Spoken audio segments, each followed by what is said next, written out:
Mbak, saya maaf Mbak, paketannya itu saya lempar ke selatan takut hilang. Rencana itu saya lempar ke depan pintunya tuh Mbak, ternyata kelewatan lempar sampai ke atas genteng Mbak. Minta tolong Mbak, kalau punya saudara suruh ambilkan Mbak, soalnya saya mau loncat takut dikirain maling. Pagarnya kan digembok sampean. Viral aksi kocak dialami oleh seorang pengantar paket.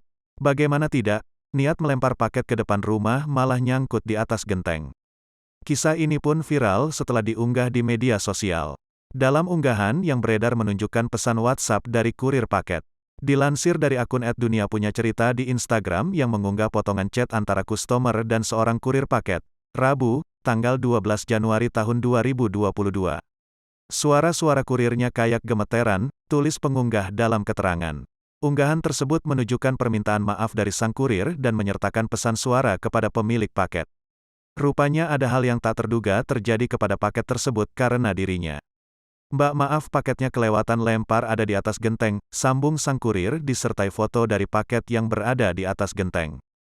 Dalam unggahan terdengar suara kurir bergetar saat mengucapkan permohonan maafnya. "Mbak, saya maaf Mbak, paket tadi saya lempar. Saya lempar ke selatan, takut hilang. Rencana itu saya lempar ke depan pintu, ternyata kelewatan lempar sampai ke atas genteng Mbak. Mbak, tolong Mbak, kalau punya saudara tolong ambilkan, soalnya kalau saya takut dikira maling Mbak," jelas si kurir. Mengetahui hal tersebut, pemilik paket pun langsung memberikan balasan. "Ya Allah Mas, saya ketawa gak apa-apa," balasnya.